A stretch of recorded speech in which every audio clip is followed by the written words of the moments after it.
You can talk to your body, you can listen also, because your body is always there serving you. It always wants to help you. It's never against you. We often feel our bodies are against us, just trying to make our lives miserable with all the pain, the illness and everything that's not working, right? And it's not the case at all.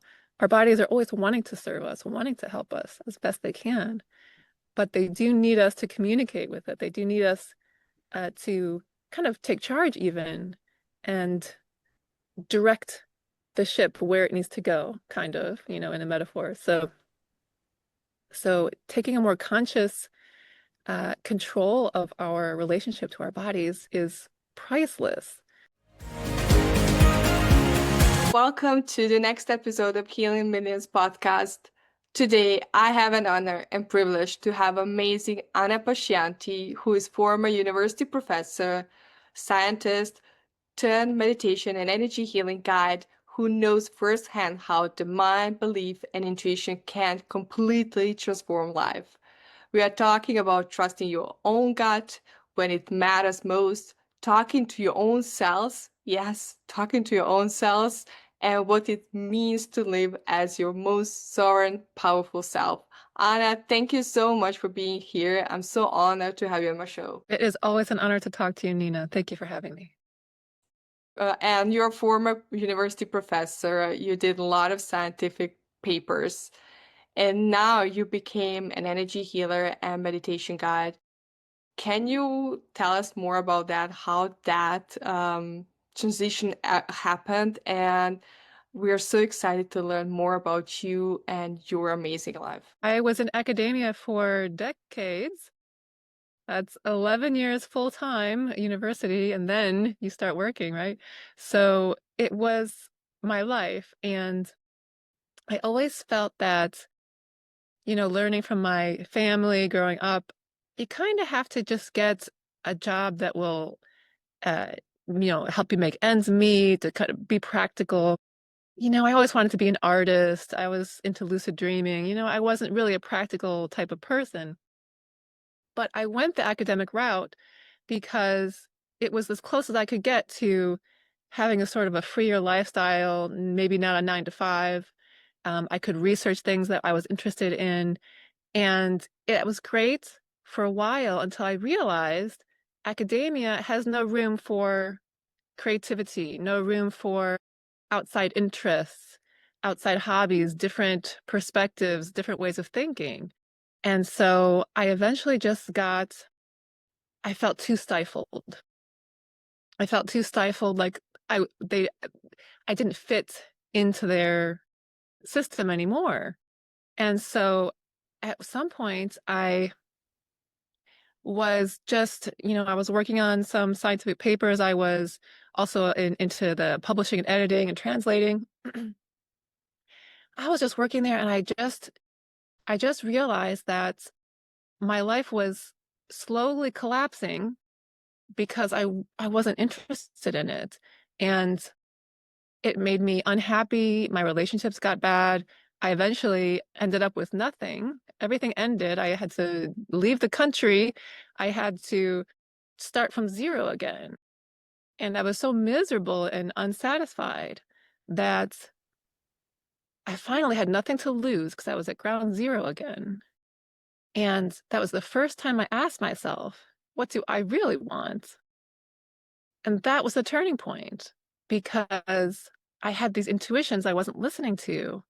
There was two things. I wanted to go to Istanbul and I wanted to learn about consciousness. It just happened throughout my life. That's where I got to that point. And so that was the first time I acted on my intuition and I went to Istanbul. I had incredible meditation experiences. I felt the energies moving. I was completely mystified as to what had happened. And then I started my journey of learning what is energy, what is consciousness, what just happened in my meditations, and what is reality. And that is when my life changed, and I've never looked back. I've enjoyed the freedom of my mind expanding, and it completely changed my life. That was a turning point when I finally asked myself, what do I really want? That's a powerful story because very often we pursue our life trying to make our parents happy, try to make everybody around us happy, and very often we forget to ask ourselves what would make me happy. And I love that you mentioned that. And I love the story how you discovered your own path. Um, sometimes things need to happen in a certain order. Sometimes the breakdown we have is actually the breakthrough. I always say that. And, very often our intuition is talking to us, but we ignore it. And when we hit the rock bottom is the moment when we open our senses, say, okay, I surrender. Teach me what I can do to help myself. And I love the story you shared. So you have a very specific life. You were a university professor doing scientific papers, and now you're doing energy healing. I'm just curious because these are two different worlds. As a scientist, you always look for evidence, always look for proofs. And as an energy healer, you just know things. You have inner knowing, and sometimes you feel things you cannot explain to people what you feel. And my question to you is, do you sometimes question yourself, or do you sometimes question the whole process you're going through? Sure. At the beginning, at least, for sure, because it wasn't something that a lot of people could relate to. It wasn't something a lot of people could understand. And so, I had to learn, maybe not everyone will understand it, but I have to follow my own path regardless. And so I realized, no, you can't maybe give people advice unless they ask for it, right? You can't explain how your perspective is unless they ask for it. And that's okay. Not everyone has to realize that. But one thing I always had was a very strong empathic uh, emotional sense. I had that growing up. My family always had a lot of conflict, and I ended up being empathic and very highly sensitive. I ended up really very sensitive to people's emotions and to my own emotions. And so this emotional sense, this empathic ability, although it made my life difficult growing up, it ended up being what brought me through my transition to energy healing and meditation, because when no one else around me was understanding, when nothing else around me sort of supported me, like in the system didn't support me, it didn't matter because I could feel it was right. If I felt something was off, it was off. If I felt something was right, it was right. And when I would feel um, intuition, like when I would feel where I wanted to go and what I wanted to do, it almost has like a magical sparkles in the air around me. I mean, it really was very powerful. So I just decided to learn to listen to that regardless of what anyone else says. And then once I did that, I met the people who did understand me. That's a beautiful story. Sometimes we go through life and sometimes we do things and nobody really understands what we're doing. But if you're trying to convince somebody, you're just wasting your time. That's my opinion. That's my experience. So just focus on yourself and doing the work you love, and people will come with you, or they will just leave your life. For somebody who is listening to this interview and thinking, okay, I really want to know how to use my intuition. And I tried so many things, but I'm still not sure if my fear is talking to me, my mind is talking to me, or my intuition is talking to me. What would you say to them? That is a very common situation that we get into, is separating intuition from fears, because some fears are good. They're not always bad. Fears can keep you alive. However, the fears that are sort of from old past traumas that are kind of stuck in our body, those will get in the way of our happiness and our true intuition. So what do we have to do? As all of us have to do, we have to process our emotions. We have to heal those sort of darker, denser aspects of our being, because they are just in the way of our happiness. And that's not to say that we don't want them or that we should reject them. They are parts of ourselves that are just hurting. In the past, if something happened and you weren't free to feel that in the moment, and it was just kind of stored away. You could say it's in the subconscious, you could say just stored in the body as an energy, but it's stored there. And the reason you keep finding yourself in situations that brings out that emotion again, oh, I attract the same kind of person. Oh, I never can get ahead. I always have money problems. It's because that density is still there in your field, in your body, in your field. And those situations are there to help you eventually feel that fear or that difficult emotion in the body to heal, because feeling it really is the basis of healing it.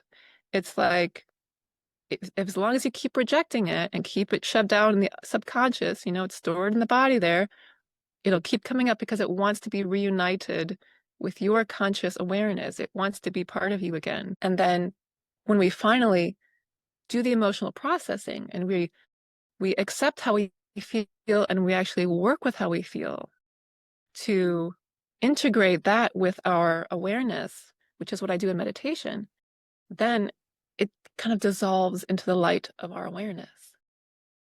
And then not only have we healed that layer, there may be multiple layers, not only have we healed a layer of fear, but we have more energy at our disposal to consciously create what we want. And once you start doing that, yes, it's a process and it could take many years. And no, we're not really ever done with it because things always come up. But once you start doing that, you'll realize slowly, step by step, your life is starting to reflect the healing you're doing inside. And so then then your true intuition can come out. That's a beautiful explanation. I really love that. But that's the thing that I always tell people. Healing is a process. It doesn't happen overnight. Sometimes it takes years to overcome some challenges. We can become pain-free very fast, but to really change our life and process of emotions, that's a lifelong journey. And that's why we are here to learn how to deal with our emotions and how to integrate everything what we learn in our everyday life. And I really love how you explained it. I know that you used energy healing to help yourself heal. Can you talk a little bit about that? If we put energy healing and meditation kind of almost together, they're two separate pieces, but they work hand in hand. So emotional processing, I learned a lot of different techniques, and there's so many different techniques you can use. Um, Whatever works for you at that time is great. Um, the way I like to do it now is really combining meditation and energy healing, which is going into a meditation and then really feeling the body, feeling what's coming up, because your body will show you what needs to be healed next. It won't overwhelm you.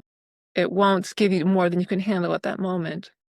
And so what I like to do, because it's very simple, is I go into my body, I really feel my body, and then I feel what's coming out to be healed.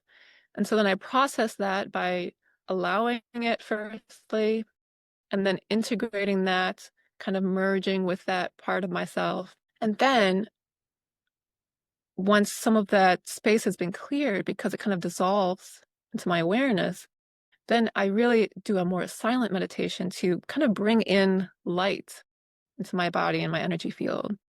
It's like your body is actually quite luminescent and actually gives out photons all the time, quite a lot of light and energy moving around all the time. And when you meditate, you're able to kind of bring in more of that light, more of that energy that can really rejuvenate you. And so that's my style now, is to combine those two with always have some processing of the next thing that needs to be healed, and then bring in more light to raise my vibration, make me feel better, and just give me more energy for the rest of the day, whatever is going to come. Thank you so much for the explanation. I think it's really, really important that what you mentioned, sometimes we need to feel it to release it, and then we need to use this life force energy that is available to every single person uses, but they don't know how.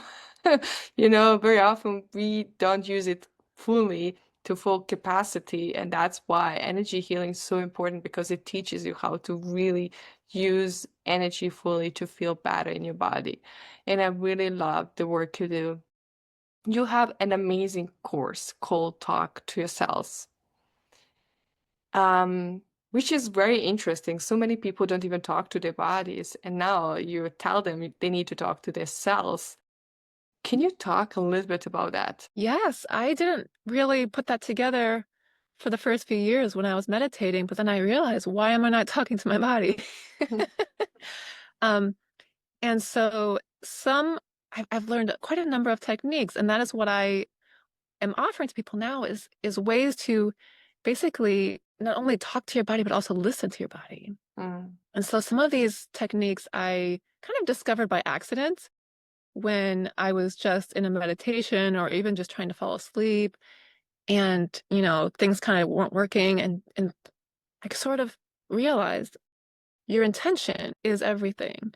If you set an intention and you direct your attention to something, that is where your energy goes and you can create anything in that moment. So, what I started practicing was ways of bringing in healing energies into my body, of listening to my body, kind of exploring my body in meditations, and also talking to it, kind of telling it what I want it to do.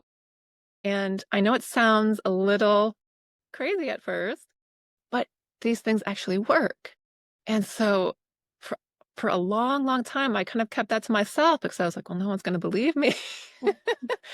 Um, but I just, it's so good. I just had to eventually start sharing it because I've seen so many people that I would love to help and that my heart just goes out to them. They're suffering. And it's just something that I kind of had to do. I had to share this.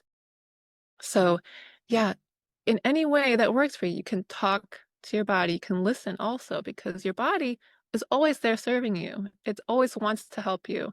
It's never against you.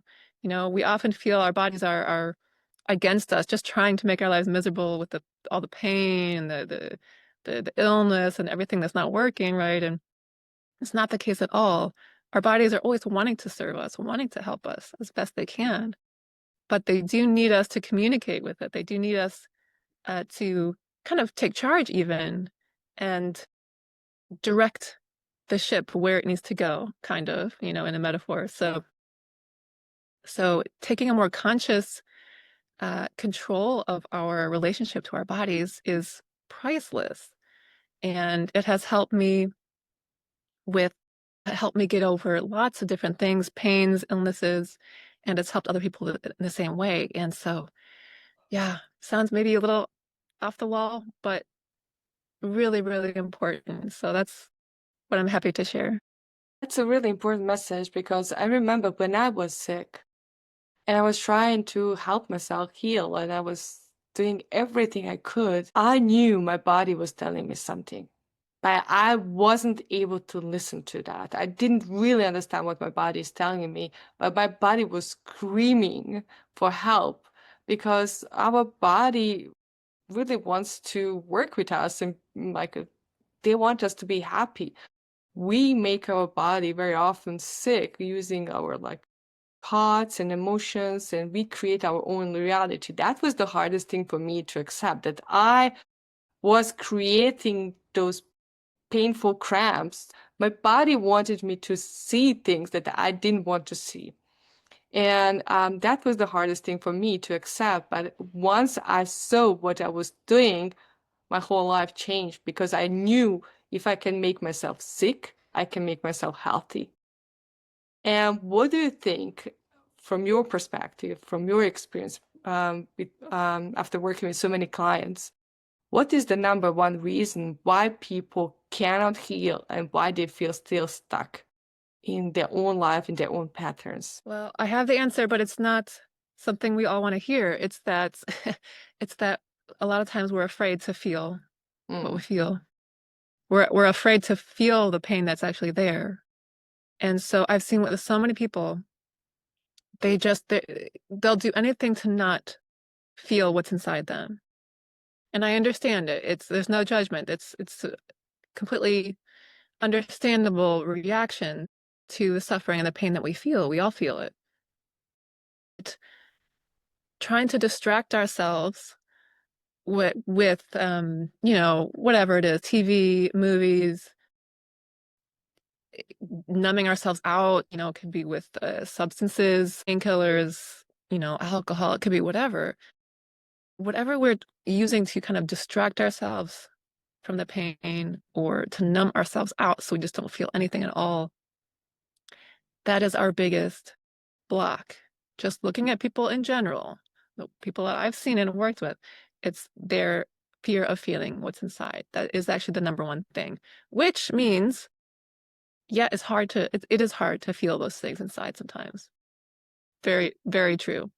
However, it means that we are not powerless to change and to heal. We're not. We actually have the power to do so. We just have to change our perspective and our way of working. If we take the courage and to really start to feel what our body is telling us, what our heart is telling us, then we can change and we can heal, and it is in our control. And that's what I think is most important, is that we feel empowered and not powerless.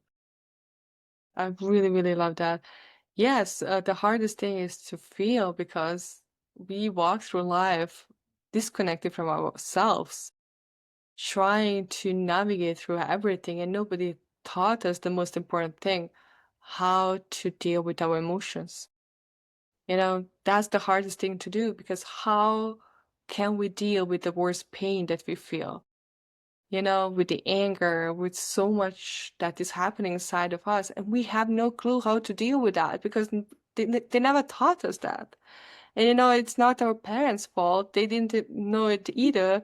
But it's really hard. That's the thing from society because we learn how to go through life ignoring everything around us and focusing on things that do not really matter.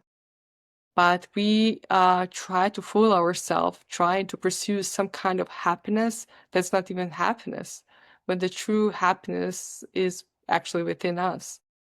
And I really love how you said that, and I resonate with that. That was my life too.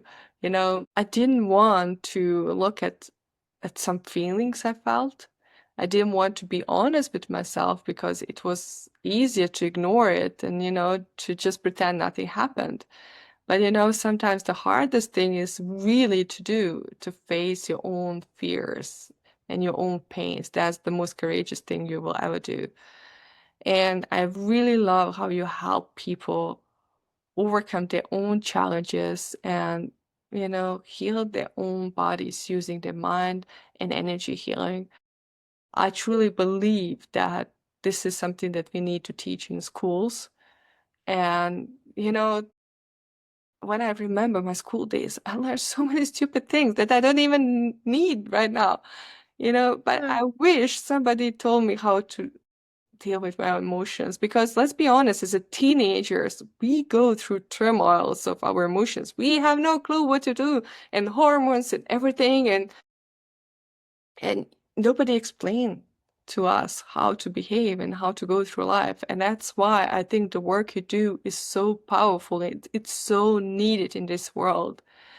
And Anna, I know that you have a monthly meditations.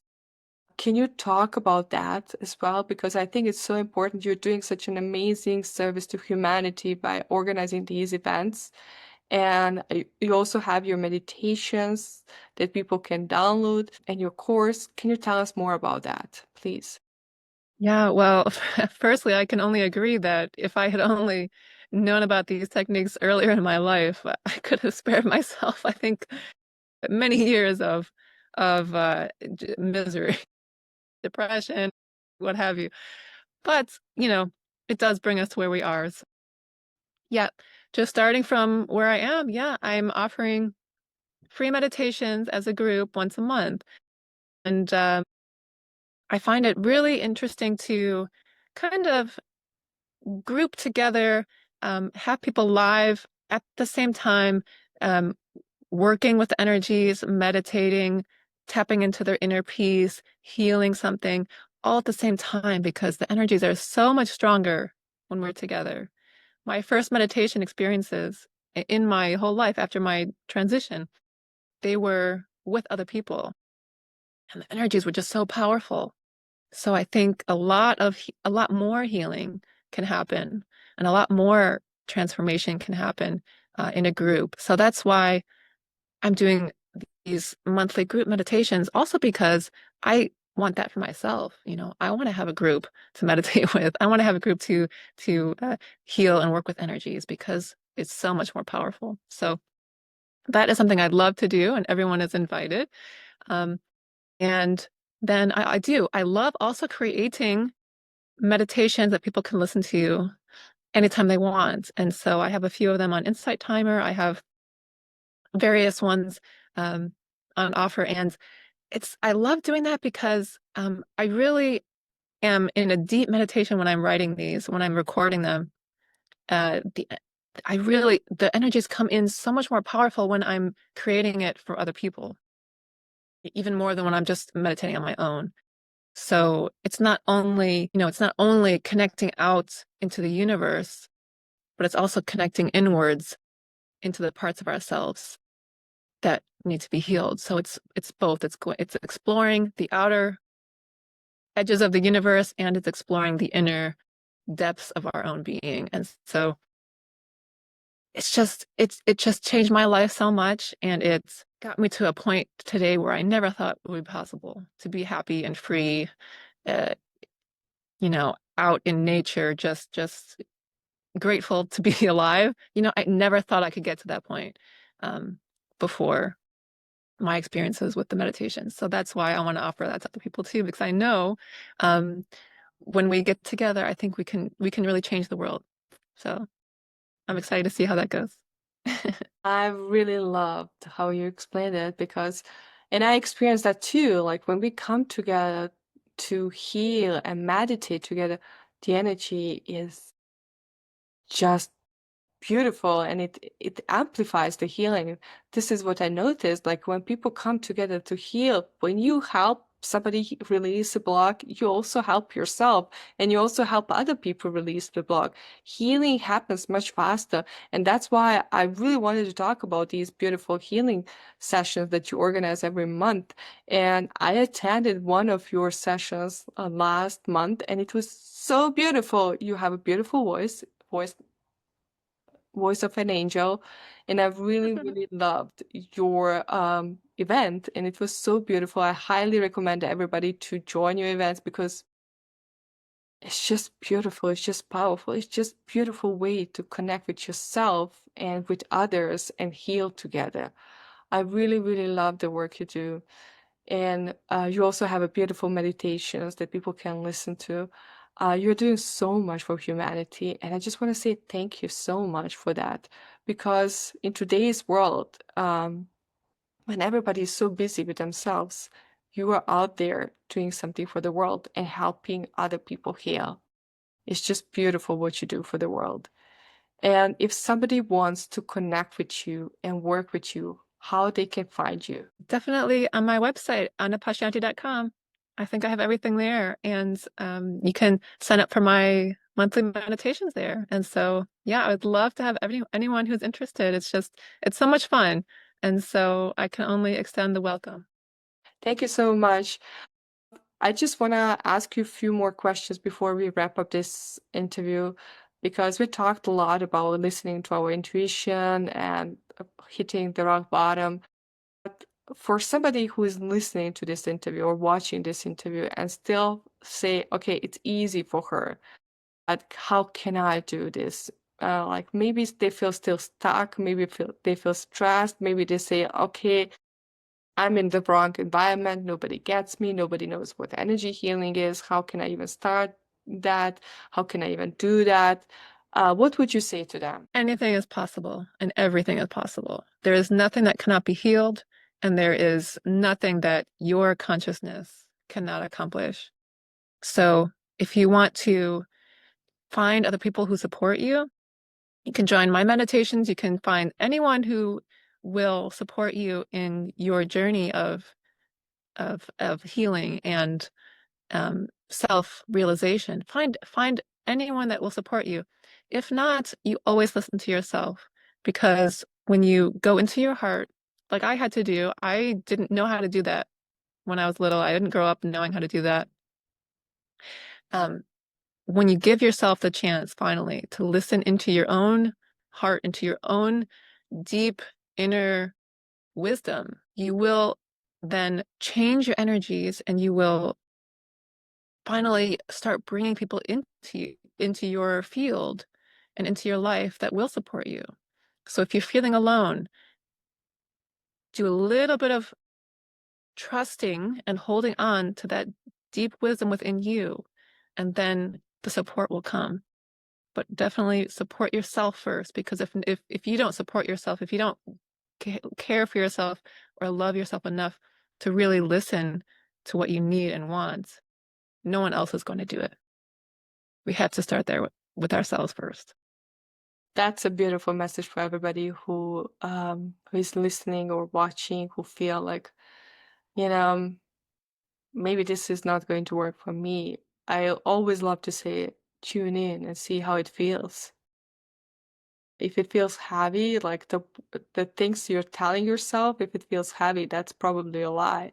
If it feels like a light, that means that's your truth, that you can do it. This is how I also distinguish between truth and lie, because if it feels heavy, it's not true. And I love how you give everybody a message that they can heal. And I know when you're going through really hard time in your life, you don't even believe that better life is possible for them, that something can change in your life. And you really do not believe in anything. You're just happy to wake up one day feeling happy. If you feel that day happy, it's like a wow, big accomplishment. But right now, there are so many tools available to you to heal, to really work on yourself, to set yourself free from the pain, from the past, from anger, from blame, guilt, shame, whatever that is. There's so much help available to you. And Anna is organizing free events every single month just to help humanity. I think that's a really, really amazing what she's doing. You can always connect with her, you can always connect with any other healers, but do something. It is available to you and it is possible for you. And you need to find your own way to heal yourself. We don't want to say that energy healing is the only way to heal, but it is one of the ways to heal. Find the way that works for you and just do it, because you can heal and better life is available to you. Anna, thank you so much for being here today. Thank you for the work you do. And everybody who is listening or watching this episode, if this episode inspired you, moved you, touched you, please share it with your friends and family members. Sharing is caring, and we want to heal together. Thank you so much for being here. Until next time, be brave, shine your light, because the world needs that love and light inside of you more than ever. I'm sending you lots of love and big hug. Bye for now.